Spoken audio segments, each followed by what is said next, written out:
Masyito. Bu, tahu tidak Siti Masyito? Ada yang nama Siti Masyito di sini? Ada enggak? Siti Masyito ini adalah tukang sisir. Anak tukang sisirnya Fir'aun. Tukang sisirnya Fir'aun. Suatu ketika dia ini bu, ya, dia ini ditugaskan untuk menyisir anak Fir'aun. Ketika sedang menyisir anak Fir'aun, maka tahu-tahu sisirnya jatuh. Sisirnya jatuh, dia mengucapkan kalimat Allahu Rabbi. Ya. Dia mengucapkan Allahu Rabb. Apa artinya Allah Tuhan? Didengarlah oleh siapa? Anak Fir'aun tadi. Wahai Masyito, berarti kau ini ada Tuhan selain ayahku Fir'aun. Ya, kata Siti Masyito, ada Tuhanku, Tuhan yang menciptakan langit, Tuhan yang menciptakan bumi, Tuhan yang juga menciptakan bapakmu Fir'aun. Kalau begitu engkau akan aku laporkan kepada ayahku. Kalau begitu aku akan laporkan bahwa kau ada Tuhan selain ayahku. Maka dilaporkanlah dia Bu. Dilaporkanlah dia Pak. Akhirnya apa? Dia dipanggil oleh Fir'aun. Apakah benar berita yang disampaikan anakku ini wahai Masyito? Benar katanya. Kalau begitu kau rubah. Kau harus berubah. Jangan sampai kau mengakui Tuhan selain aku ini. Fir'aun 200 tahun tidak pernah sakit, tidak pernah susah, senang terus hidupnya. Akhirnya dia mengaku Tuhan. Faqala ana rabbukumul a'la. Akulah Tuhan yang paling tinggi. Akulah Tuhan yang paling tinggi. Dia lupa rupanya. Dan akhirnya siapa? Siti Masyito Pak Bu, dianya disiksa, diazab, diancam. Maka Fir'aun menyuruh tentaranya untuk menyiapkan apa? Menyiapkan air rebusan di sana untuk merebus daripada Siti Masyito dan keluarganya. Pertama direbus siapa? Suaminya. Pertama suaminya. Supaya apa? Supaya Siti Masyito ini berubah. Tetap dia mengakui sebagai Fir'aun, sebagai Tuhan. Kalau begitu, kalau kau tidak merubah keyakinanmu, maka akan aku bakar, akan aku rebus ini suamimu. Maka Nabi suaminya pertama yang ngomong, wahai Masyito, jangan kau goyahkan keimananmu, jangan kau goyahkan keyakinanmu. Tidak tahu kalau Pak Kades, kalau sudah disiapkan gitu, mau dicemplungkan ke dalam air rebusan, sanggup tidak? Itu mungkin dibicara aja di pojok yang seneng wae gitu. Kalau kita begitu mungkin kalau kita begitu belian apa? Ini air rebusan Bu, nyawa mati ini nyawa kita yang korbankan. Tapi suami Siti Masyito suami pada menyarankan kepada Siti Masyito, wahai Siti Masyito, jangan kau berubah keyakinanmu. Aku rela akan dicemplungkan ke dalam air rebusan ini asalkan kau tidak merubahkan keyakinanmu, tetap kepada Allah Rabbi. Maka Bu, Siti Masyito tetap ketika diancam sama Fir'aun, maka dia tidak akan berubah. Langsung suaminya dilempar ke dalam air rebusan. Ketahuilah Bu, kalau kita dilempar ke dalam air rebusan tentu matinya gimana, menggelegak dan sebagainya.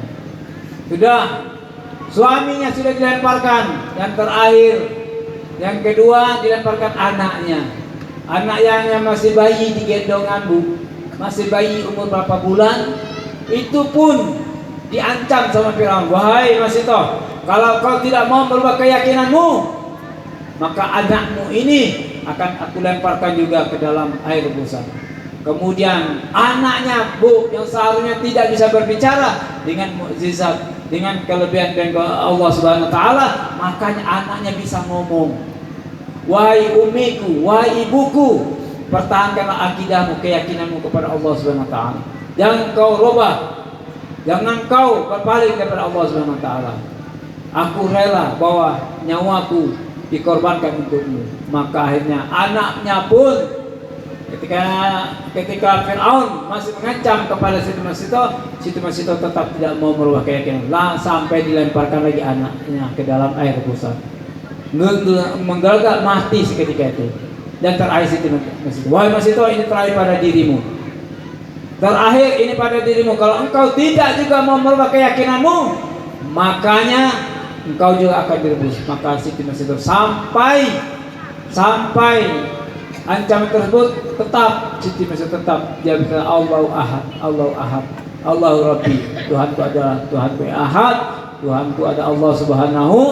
Akhirnya dia dimasukkan ke dalam kawah yang airnya menggelegar, mati dan seketika. Nah, pada malam Isra wal Mi'raj, Nabi dapat mencium bau yang wangi, yang luar biasa.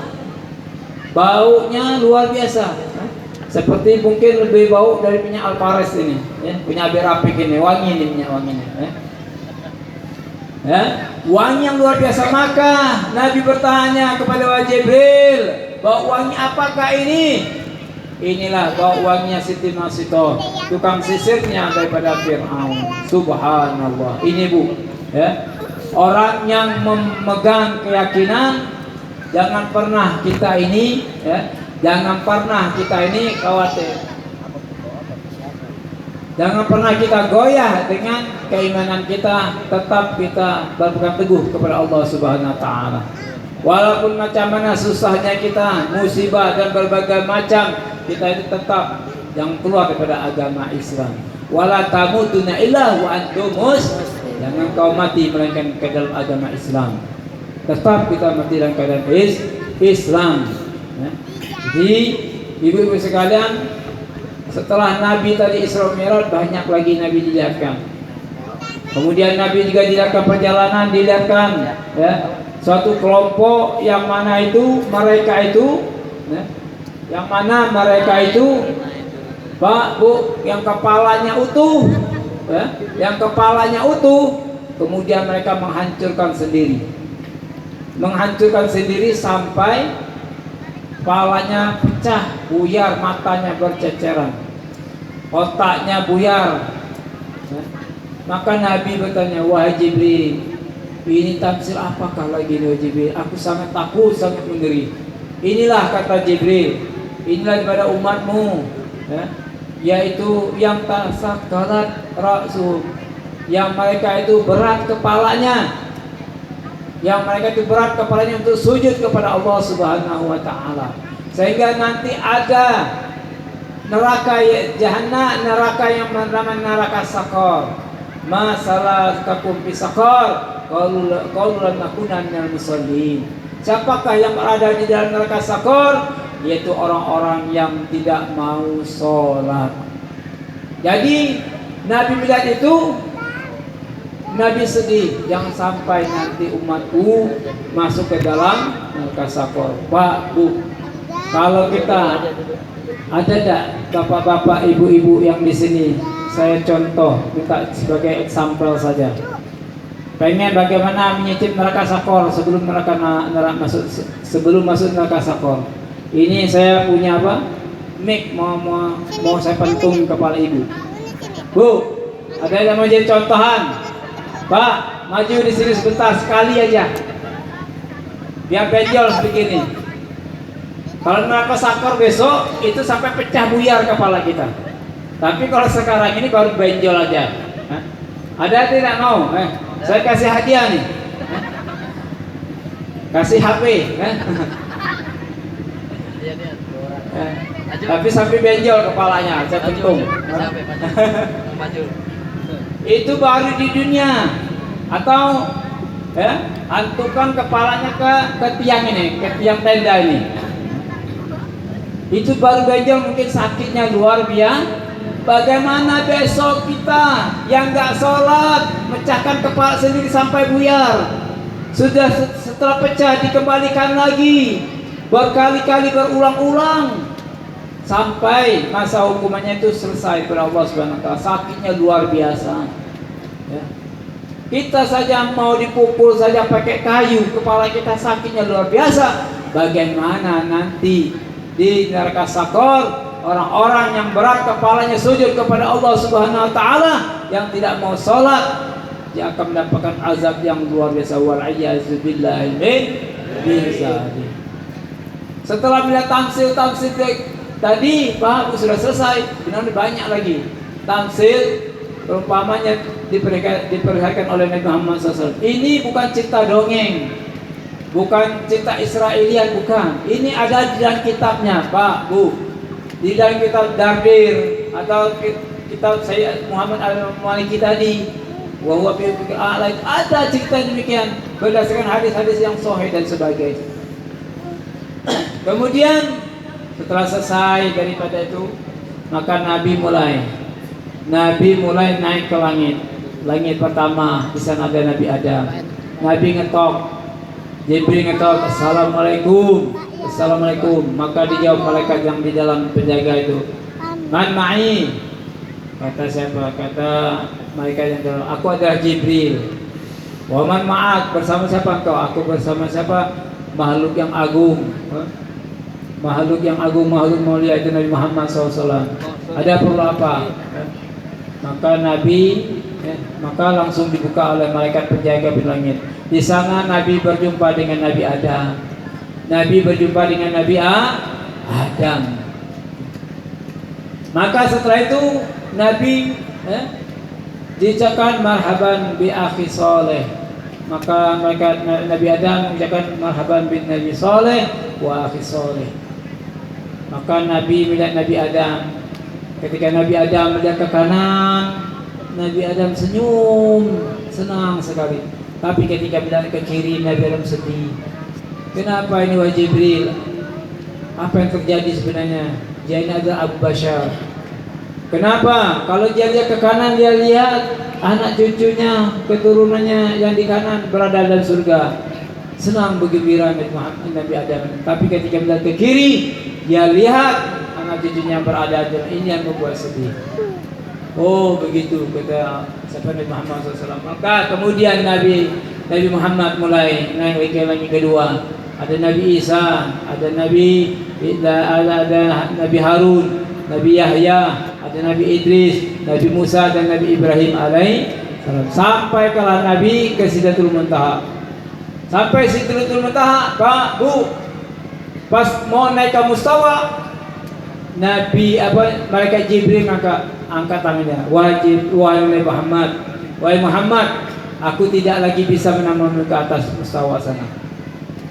Aku tidak mampu lagi. Kalau aku naik ke atas sana, maka jasadku ini akan hancur lebur, tidak akan mampu. Cuma Nabi Muhammad jasadnya tidak hancur ketika berhadapan dengan Allah Subhanahu wa ta'ala. Naik Nabi ke mustawa, dan Nabi ketika sampai di mustawa sana langsung sujud di hadapan Allah Subhanahu wa ta'ala. Tapi yang perlu kita ketahui, Pak, Bu, jangan kita anggap bahwa Allah itu ada di atas langit. Nah, ini keliru, ya.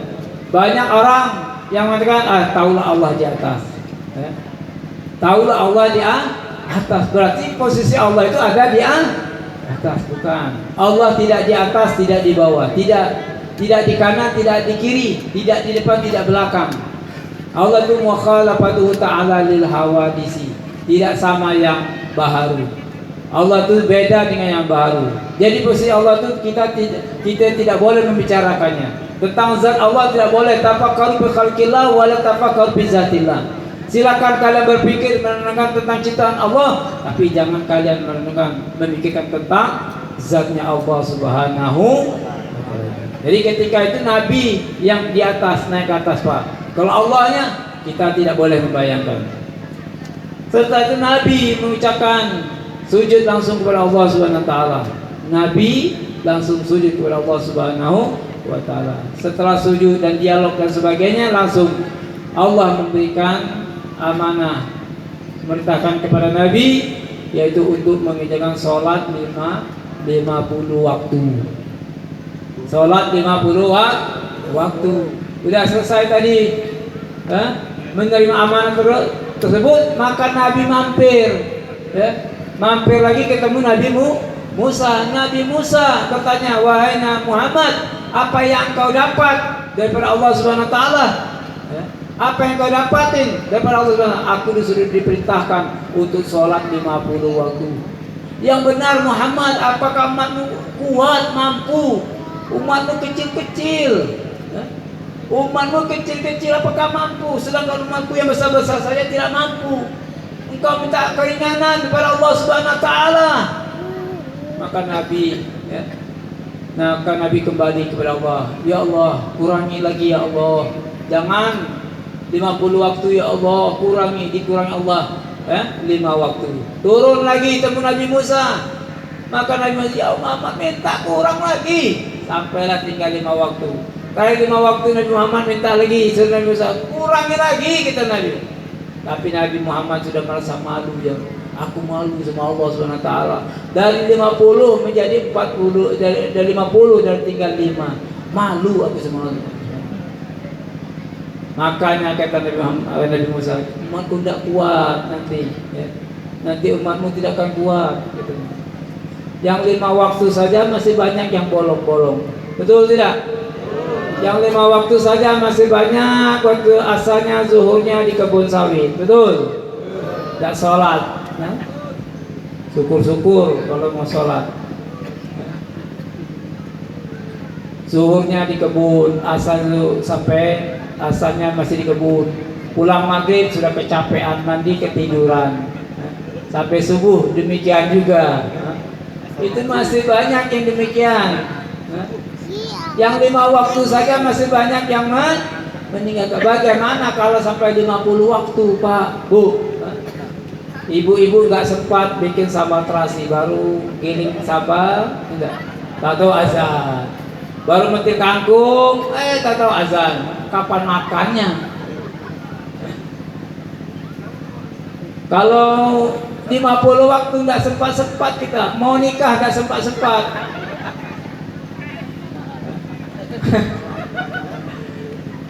Bagaimana mau nikah? Baru baca khutbah nikah, Allahu Akbar, Allahu Akbar.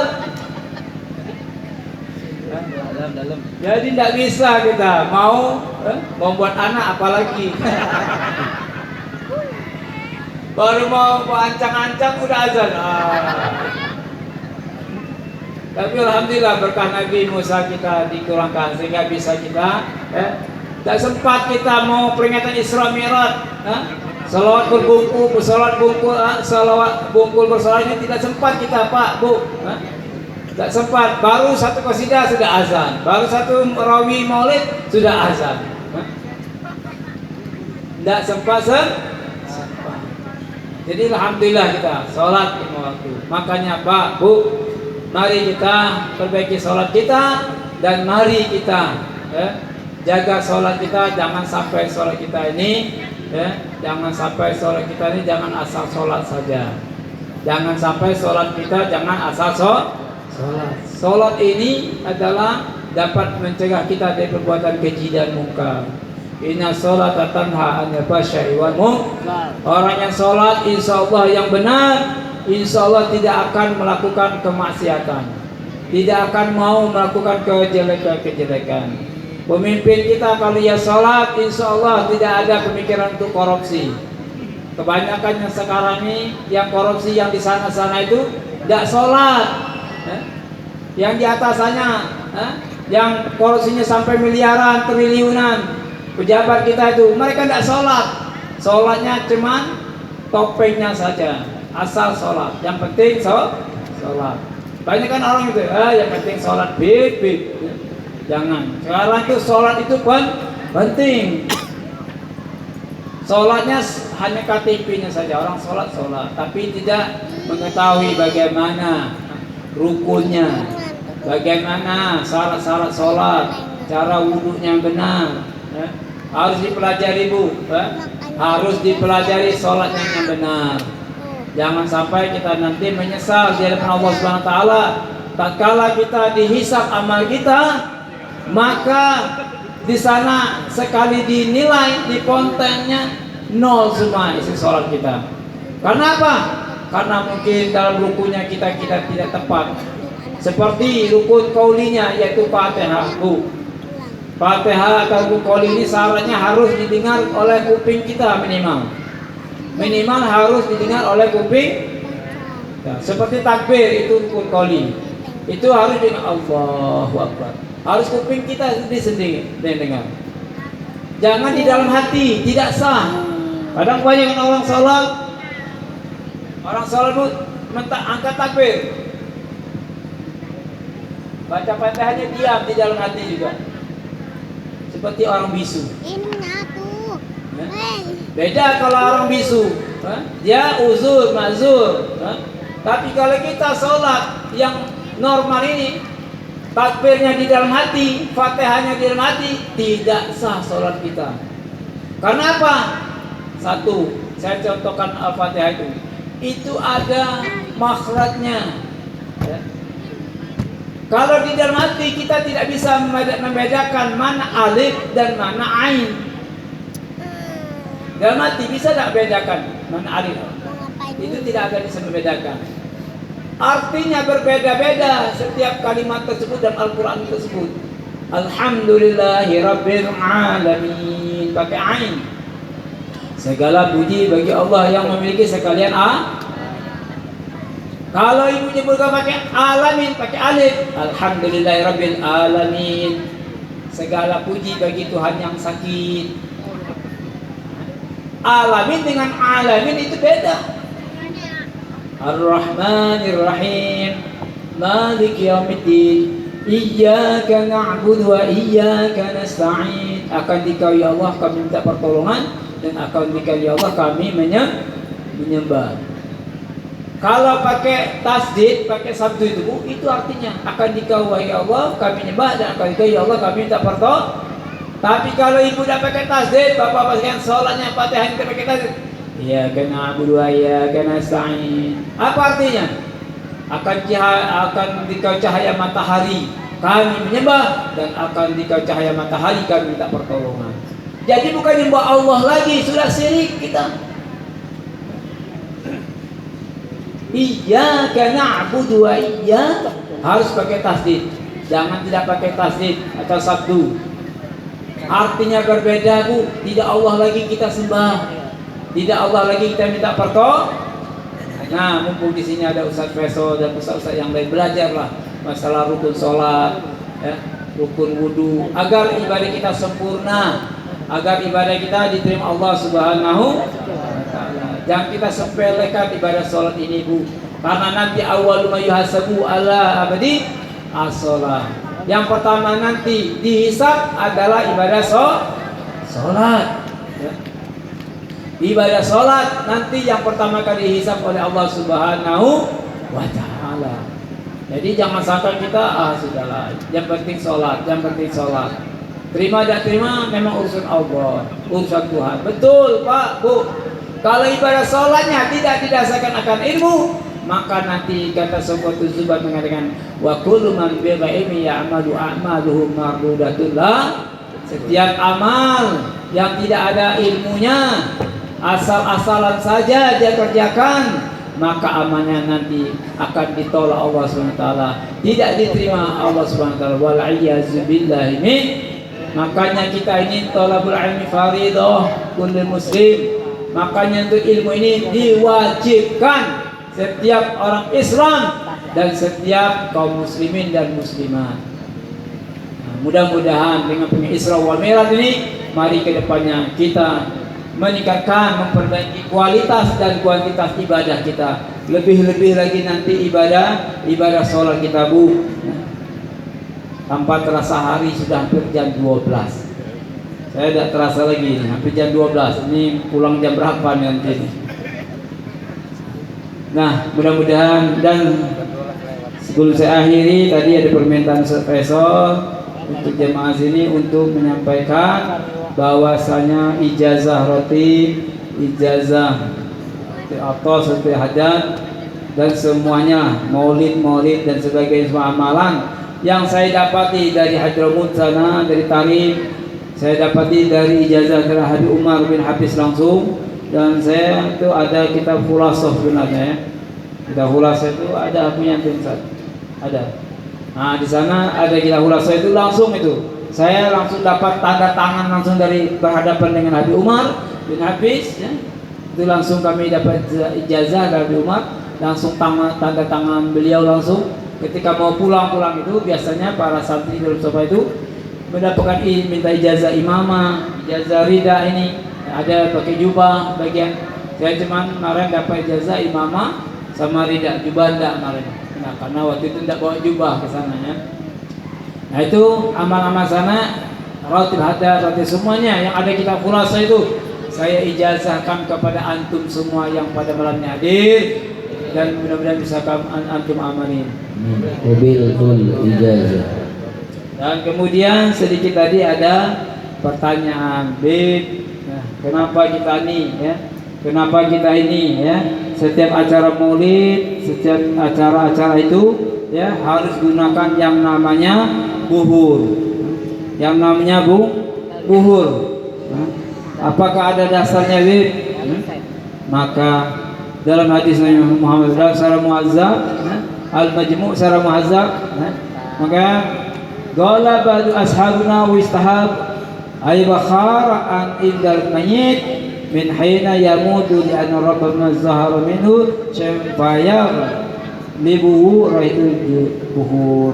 Kata Imam Syafi'i mengatakan ya, sesungguhnya disunahkan membakar dupa itu, apalagi di dekat mayit, karena terkadang ada sesuatu yang muncul bau yang kemenyan tersebut.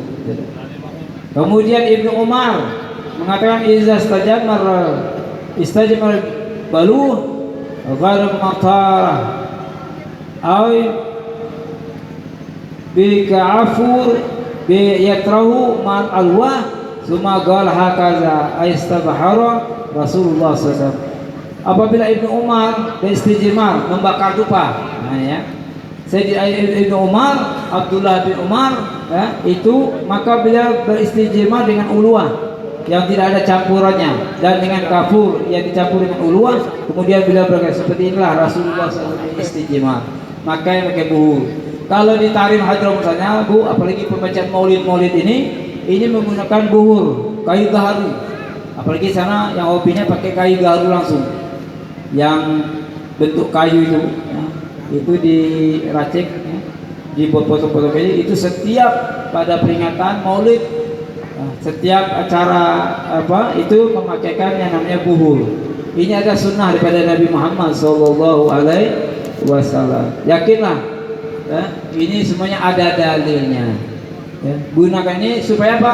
Supaya untuk mengundang ruh-ruh, khususnya kanjeng Nabi dan para malaikat, karena Rasulullah dan kanjeng Nabi dan para malaikat itu senang dengan yang wangi-wangian, senang dengan yang wangian. Ibu-ibu senang tak wangi-wangian? Pak, senang tak dengan wangi-wangian? Nah, kita saja senang, apalagi malaikat dan kanjeng Nabi Muhammad SAW. Kalau ibu keteknya bau terasi, pasti suaminya lari ya, nyari keteknya yang wangi. Gitu bapak-bapaknya lari, Bu. Nah, jadi disunahkan malam Jumat di rumah kita, kalau pengen didatang malaikat ya, bakal itu buhur. Insya Allah malaikat yang datang, jin-jin yang ada di rumah kita itu akan kabur. Habib Rafiq ini bawa enggak buhur ini? Jual enggak? Biasanya ada jualnya itu ya, murah. Nah itu ya Bu, gunakan buhur. Ini adalah bukan salah satu sunnah yang juga disenangi Nabi dan para solihin ya. Dan mudah-mudahan pertemuan kita pada malam hari ini tidak keluar kita dari rumah ini melainkan dapat ampun Allah Subhanahu wa taala, dikabulkan hajat-hajat kita semuanya, diangkat semua penyakit kita, dan mudah-mudahan kita semua ini tidak mati melainkan menjadi dalam keadaan husnul khotimah. Dan Bu, jangan takut yang namanya ya virus yang sekarang mau muncul, Omicron. Jangan takut ya. Jangan takut dengan virus Covid yang sekarang ini. Ya. Yang ibu takuti, yang harus ibu takuti adalah apa? Virus sinetron. Jangan takut ya. Kalau virus sinetron ini bahaya Bu, bisa melalaikan ibu. Kalau Omicron, corona, kalau ibu mati keadaan sahih. Kalau virus sinetron, kalau mati jamin sinetron, nah matinya akan masuk su'ul khatimah wal iyaz billahi min dzalik. Bismillahirrahmanirrahim. Alhamdulillahirabbil alamin. Allahumma shalli ala sayyidina Muhammad wa ala sayyidina Muhammad. Rabbana zalamna anfusana wa lam taghfir lana wa tarhamna lanakunanna khasirin. Allahumma ij'al hadza jam'an jam'an marhuma wa tafarraqna min ba'dihi ma'suma. Allahumma barik lana fi rajab wa saban wa balighna ramadan. Allahumma barik lana fi rajab wa saban wa balighna ramadan. Allahumma barik lana fi rajab wa saban wa balighna ramadan. Allahumma jammilna bil afiyah salamah wa haqqa taqwa istiqamah wa izna min mujibatin nadama bil hal wa min sami du'a. Tahassana bi zil jabarut wa tahsanna bi rabbil malakut wa tawakkal 'alal hayy la yam'isib anna min al bala wal waba isib anna min al bala wal wakarana isib anna min al bala wal waba wa basaw innaka al-subir rabbi sunna lakum sidin rabbi najina wa halina mimma ya'malun wallahu khairan hafizan ya arhamar rahimin wallahu khairan hafizan ya arhamar rahimin wallahu khairan hafizan ya arhamar rahimin Allahumma ajalna wa wadina wa zawjatina Allah jami'in min dhalika salihin waj'alna muqarrabin warzuqna bihum min ilman ya arhamar rahimin rabbana atina fid dunya hasanah wa fil akhirati hasanah wa qina adzabannar rabbana atina min ladunka rahmah wa hayyi lana min amrina rashada waj'al akhira kalamina min dunya tantiha ajalina qawla la ilaha illallah muhammadur rasulullah sallallahu wa sallallahu ala khairi muhammadin nabiyil ummi wa ala alihi ajma'in subhana rabbil izzati wa salamun alhamdulillahi rabbil alamin. Alhamdulillah, saya minta mohon maaf atau dalam penyampaian saya kurang berkenan, kurang tepat ya. Kalau ada salah itu datang daripada kejahilan saya, kalau benar itu dari Allah. Saya ucapkan terima kasih lebih kepada Pak Kades ya, yang telah mengundang saya, mengajak saya sini silaturahmi dan mudah-mudahan tidak kapok-kapoknya mengundang saya.